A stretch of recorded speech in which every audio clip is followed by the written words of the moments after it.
നീ third runner-up. നീ ഇവിടെ 2 ആഴ്ച തോറ്റുപോയി.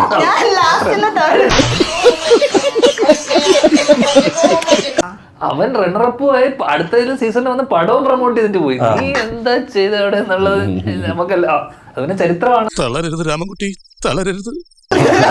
പക്ഷെ ഞാൻ ക്ലിയർ ചെയ്തിട്ടാ വന്നത്. സത്യം പറയട്ടെ, അത് നിന്റെ തോന്നലാണ്. മനസ്സിലതൊരു കരട് പോലെ. നീ എവിടെ പരിപാടി അവതരിപ്പിച്ചാലും ഇത് തന്നെയാണല്ലോ നിന്റെ വിധി.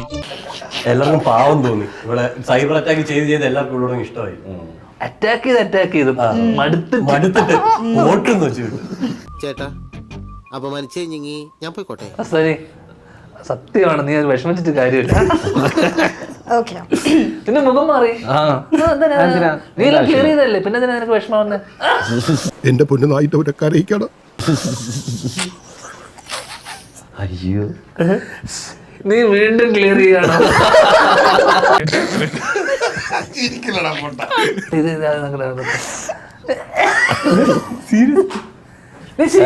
ണോ? അയ്യോ, എത്രേ ഉള്ളൂ കേട്ടോ. ഇത്രേ ഉള്ളൂ ഞങ്ങളുടെ ബുദ്ധി. ആർക്കും ഇഷ്ടമല്ലെങ്കിലും എനിക്ക് തന്നെ ഇഷ്ടം, നിനക്കറിയാലോ. അതെ, ആർക്കും വേണ്ടാത്തോനെ ഞങ്ങൾക്ക് വേണം.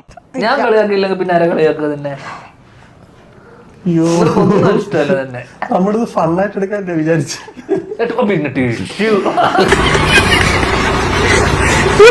പക്ഷെ എന്നെ ഞാൻ എടുത്തു പറയേണ്ട ഒരു കാര്യം എന്നറിയാമോ, എന്നെ ഏത് ഇതിനകത്തും പരിപാടി എന്തിനാണെങ്കിൽ എന്നെ ഇത്രയും പ്രോത്സാഹിപ്പിക്കുന്ന, എന്നെ ഇത്രയും സപ്പോർട്ട് ചെയ്തിട്ടുള്ള ഒരാളത്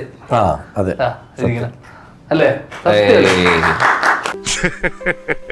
എന്നെ പൊക്കി പറഞ്ഞ് സോപ്പിടാനുള്ള പരിപാടിയാ കള്ളന്മാര്. എന്താ നിന്നെ കാണുന്ന അവനെ കിട്ടി, അവനെ നിൽക്കുന്നുണ്ടല്ലേ?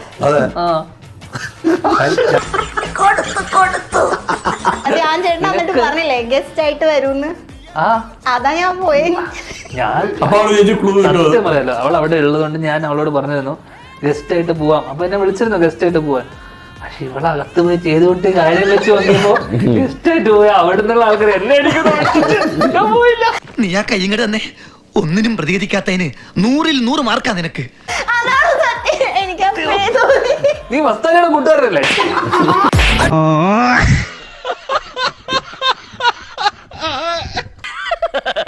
തൽക്കാലം ഇത്രയും മതി. വരട്ടെ.